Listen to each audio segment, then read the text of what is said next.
Ustaz Salafi merokok? Ustaz Salafi merokok? Saya tak pernah dengar kes Ustaz Salafi merokok. Nah, orang di Malaysia juga heran, Ustaz Salafi ngerokok. Saya tak pernah dengar tuh ya, ada Ustaz Salafi ngerokok gitu. Ustaz Riyad Badri serokok? Bermalu. Apa Ustaz Riyad Badri? Tak apa, sama. Bermalu serokok. Assalamualaikum warahmatullahi wabarakatuh. Video kali ini masih seputar Pak Riyad Badri yang kepergok ngerokok gitu ya. Ternyata Pak Riyad Badri ini viralnya sampai ke Malaysia. Nah, di video ini Pak Riyad Badri direaksi oleh seorang ustadz di Malaysia yang bernama Ustadz Syihabuddin Ahmad.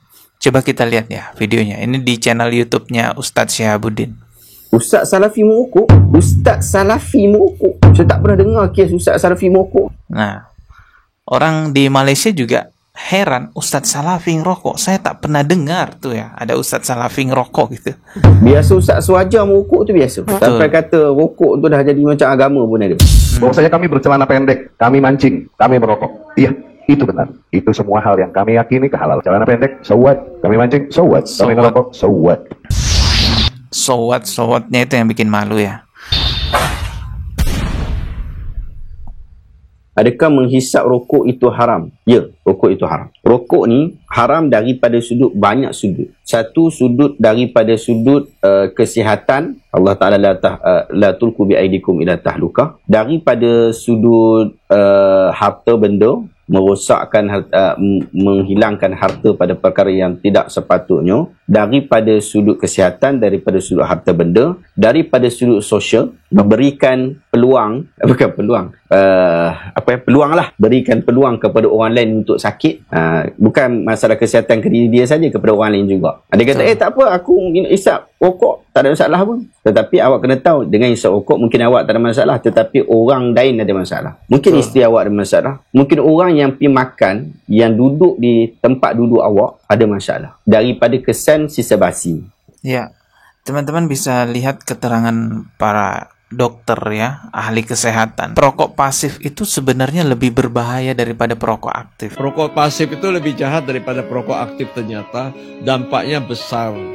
Jadi kalau kita sudah tahu kita jadi perokok pasif, gampang kan? Hindari si perokok aktif itu. Dalam literatur disebutkan jaraknya 10 meter. Dokter, suamiku merokok, dokter. Ya apa jarak 10 meter itu ya? Jadi asap bekas ngerokok itu kalau kita hirup itu banyak sekali penyakit-penyakit yang bisa ditimbulkan. Jadi memang ya rokok ini benar-benar hal yang sangat membahayakan gitu. Sisa basi rokok tu. Jadi kena hati-hati.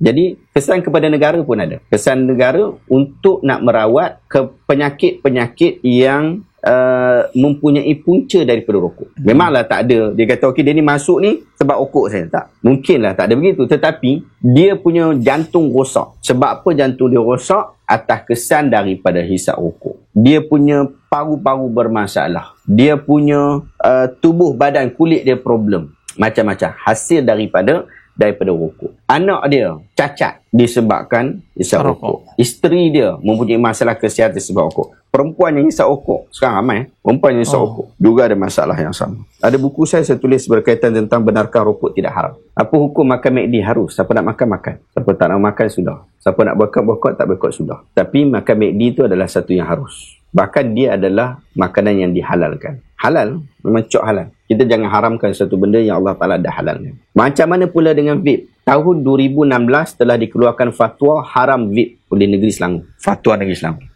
yang Allah Ta'ala dah halalkan. Macam mana pula dengan vape? Tahun 2016 telah dikeluarkan fatwa haram vape oleh negeri Selangor. Fatwa negeri Selangor. Di Malaysia udah diharamkan ya, keluar fatwa haram vape itu ya. Sama tak? Vape hukumnya sama. Tetapi kesan daripada sudut kesihatan, sebahagian kajian sains menyatakan bahawa efek vape lebih teruk daripada rokok. Efek pada vape lebih teruk daripada rokok. Jadi vapeian itu lebih bahaya daripada rokok. Ini di Malaysia ya. Di Malaysia sudah melakukan fatwa bahwa vape itu haram gitu ya. Ustaz Salafi merokok, Taman Nasihat Hati. Ustaz Salafi merokok. Saya tak pernah dengar kes Ustaz Salafi merokok. Biasa Ustaz Suhajar merokok tu biasa. Sampai kata rokok tu dah jadi macam agama pun ada. Tapi Ustaz Salafi ada rokok tak? Apa gila Ustaz tu? Ustaz mana? Pembelian dalam Apa gila Ustaz mana nih gitu ya. Ya Allah. Ustaz Riyad Badri isap rokok. Aku tak panggil lah. Ustaz Riyad aku ban tu. Ustaz Salafi boleh isap rokok. Aduh pula dah. Ustaz Salafi biasa tak isap rokok. Buat malu. Ustaz Riyad Badri. Tak apa, sama. Buat malu isap rokok. Dan tuan. Bikin malu aja katanya. Ternyata bukan cuma di Indonesia yang menganggap aneh Ustadz Salafi ngerokok. Tapi di Malaysia juga seperti itu. Jika ada Ustadz Salafi yang ngerokok, ini dianggap sesuatu yang tak lazim. Karena memang menyelisihi mayoritas Ustadz Salafi, Da'i Salafi pada umumnya. Dan yang membuat persoalan Pak Riyad Badjre ini semakin tambah besar, melebar kemana-mana, semakin tambah rusak, yaitu klarifikasinya Pak Riyad Badjre. Seandainya di klarifikasi awal Pak Badjre mengatakan, ya saya Da'i Salafi, tapi saya masih merokok. Mohon maaf, saya tahu mayoritas ulama salaf itu mengharamkan rokok. Tapi mohon maaf, saya masih kecanduan dan saya masih belum bisa meninggalkannya. Semoga Allah beri hidayah kepada saya, semoga Allah tuntun saya. Nah, kalau begitu klarifikasinya betapa enaknya kita mendengar dan kita bisa memaklumi. Tapi ternyata klarifikasinya Pak Badjre, wah, so what gitu ya. Kami merokok. Iya, itu benar. Itu semua hal yang kami yakini kehalalan. Bercelana pendek, so what?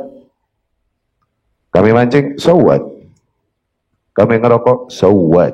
Dengan wajah angkuh ya, diangkat dagunya lalu mengatakan so what. Ini yang membuat kita semakin ngelihat, loh ini ngapain nih orang ini, beneran Da'i Salafi apa bukan, kok begini ahlaknya. Dan yang gak habis pikir juga, klarifikasinya itu nantang ulama yang mengharamkan rokok katanya. Akan membuat malu ulama-ulama yang mengharamkan rokok. Video berikutnya akan Ana buatkan bahsul ilmi tentang kehalalan rokok. Ntar gue bikin malu logik lo yang haram-haramin selama ini. Apabila di antara kalian ada yang mau jawab atau counter nanti, tolong Ana mohon, bring it on. Bawa hujah-hujah kalian. Tapi videoin, angkat di YouTube. Jangan ngoceh di medsos doang dari zaman dulu kayak banci. Banyak kata-kata kotor yang terucap di klarifikasinya, bahkan fitnahan juga dilontarkan. Fitnahan kepada host podcast dari Kasih Solusi beserta Ustadz Zulkarnain. Katanya, wah itu nge-fave. Ustadz Zulkarnain, Ustadz Salafi, termasuk ulama senior Salafi di Indonesia, dituduh nge-fave. Ini host juga yang ngomongin kita itu dia vapean. Lu mau beda-bedain vapean rokok? Dia vapean juga. Hampir semua pegawai podcast itu ngerokok dan vapean. Banyak ustadz-ustadz geng-gengnya yang hadir juga di diskusi itu. Tuh ustadz-ustadz grup vapean. Ustadz itu yang kemarin ikut bikin podcast nyerang kita. Ini ustadz dulu. Ketika Anda bilang, aduh Anda gak bisa vapean batuk kalau tidur terus aman tuh. Ini ustadz yang bilang, oh itu ente pertama doang. Anda juga gitu dulu pertamanya. Tuh ustadz kemarin dia bikin podcast ikut nyerang kita. Memang gak nyebut nama, tapi kita tahu arahnya ke siapa. Sampai pada akhirnya dari Kasih Solusi pun memberikan klarifikasi bahwa tidak benar tuduhan-tuduhan itu. Ya sampai akhirnya saya sebenarnya sih nggak mau gubris gitu loh. Ya udahlah masing-masing aja. Tapi kok lama-lama agak risih ya, karena memang menjurusnya sampai ke titik fitnah. Nah ini makanya mau saya luruskan. Baik. Dan bentuk pelurusannya seperti ini teman-teman semua ya. Saya mau klarifikasi atas apa yang dituduhkan ke saya. Ini menjadi pelajaran buat kita semua bahwa bisa saja seorang ustadz itu tergelincir pada sebuah kesalahan. Dan yang terpenting adalah mau mengakui kesalahannya dan meminta maaf. Bukan malah mencari cara untuk membenarkan kesalahannya. Karena beliau ini seorang ustadz, bukan orang biasa. Apa yang diucapkannya dianggap suatu kebenaran dan akan diikuti oleh jamaah-jamaahnya. Anda kalau tahu di balik layar ini semua, beberapa jamaah salafi yang dulunya ngerokok lalu berhenti, sekarang ngerokok lagi karena mendengarkan fatwa-fatwanya Pak Riyad Badjre. Pembelaannya Pak Badjre itu rokok dikiaskan dengan Coca-Cola, dikiaskan dengan rendang, dikiaskan dengan gula. Lah kalau gula saja boleh, ya gula juga bisa mengakibatkan orang sakit, kenapa rokok tidak? Kan begitu. Ya Allah, kalau salah ya sudah salah. Semoga cukup Pak Badjre saja yang seperti itu dari Da'i Manhaj Salaf, dan semoga Pak Badjre diberikan hidayah oleh Allah Subhanahu wa taala, bertobat kepada Allah Subhanahu wa taala, dan semoga kita juga dijauhkan dari yang namanya rokok. Ketemu lagi di video berikutnya, subscribe dan juga loncengnya ditekan sebagai notifikasi. Wassalamualaikum warahmatullahi wabarakatuh.